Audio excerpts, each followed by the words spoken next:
শরম নাই, জোরে বলা লাগবে না? বিবাহ করবা যুবক, খালি সৌন্দর্যের পাগল হইও না। সৌন্দর্যের যদি পাগল হও, লিখে রাখতে পারো, রেকর্ড করে নাও, ভবিষ্যৎ অন্ধকার, কারণ চকচক করলেই শোনা হয় না। কি কর? যদি শুধু রূপ দেখো, গুণ দেখো না, জীবন ধ্বংস হয়ে যাওয়ার সম্ভাবনাই তো বেশি। শুধু যদি রূপেরই দাম হইতো, তাহলে সমাজের মধ্যে পলাশ ফুল দেখতে তো অনেক সুন্দর। পলাশ ফুলকে কয়জনে আদর করে? কয় দেখতে তো রূপের তো কোনো কমতি নাই, আদর কেন করে না? বলে ওর মধ্যে শুধু রূপই আছে, কোনো গুণ নাই। শুধু রূপের যদি দাম হইতো ভাই, মাকাল ফল, ওই ফলের দিকে যদি তাকাও, চোখ জুড়ানো, চোখ সরাইতে মনে চায় না, কিন্তু মাকাল ফলের দাম নাই। বলে কেন নাই? কারণ হলো মাকাল ফল এমন একটা ফল, দেখতেই যেন সুন্দর, ওর মধ্যে কোনো গুণ নাই, বিধায় তার দাম নাই।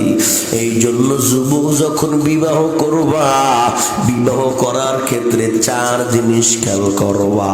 আল্লাহর পয়গম্বর বলে 4 জিনিস খেয়াল করবা। 1 নম্বরে লি জামালিহা, সৌন্দর্য খেয়াল করবা। হাসাবিহা, বংশ খেয়াল করবা। লি মালিহা, সম্পদের দিকেও খেয়াল করবা। অলি দিনিহা, দিনদারিতার দিকেও খেয়াল করবা।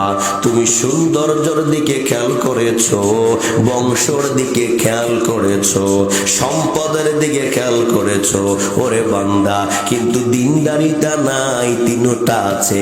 আল্লাহর পয়গম্বর বলে না না, এই দিকে পা বাড়ায়ও না। সম্পদ নাই, বংশ নাই, সৌন্দর্য তেমন নয়, ও বান্দা, কিন্তু দিনহা, ওই মহিলার মধ্যে, মেয়ের মধ্যে দিনদারিতা আছে। মেয়েটাও দিনদার, ওর মাও দিনদার। নবীজি বলেন ফাসবার বিযাতিদ দ্বীন, দিনদারিতাকে প্রাধান্য দাও। তারিবাত ইয়াদাক, যদি দিনদারিতাকে প্রাধান্য না দাও, যদি তুমি সৌন্দর্যকেও প্রাধান্য দাও, বংশকে প্রাধান্য দাও, আর যদি তুমি টাকা পয়সাকে প্রাধান্য দাও, দিনদারিতাকে বিসর্জন দাও, যুবক শুনে রাখো, নবীজি বলেন তোমার হাত ধ্বংস হয়ে যাবে। এই জন্য ভাই, বিবাহ যারা করবা, প্রাধান্য দেওয়া কাকে? দিনদারিতাকে। আর আপনারা যারা পোলা বিয়ে করাবেন, চিন্তা করবেন আমার পোলার কিছু লাগবে না, আমার একটা মোটরসাইকেল দিলেই চলবে। কি আছে না নাই? এরকম খাটাস আছে না নাই? কয় আমি তো সামাজিক ভাবে মানুষ, যৌতুক টৌতুক চাই না, সামাজিক জীব তো আমি, সামাজিক জীব। একেবারে সামাজিক ভাবে যা পায় না দিলেও বা কেমন দেখায়, আছে না নাই? কথা কয় না। এ পার্টি এলাকায় বেশি নেই, আমার দেয় না যে এখন ভাই সামনে আইব, কি আছে নাই জোরে বলেন।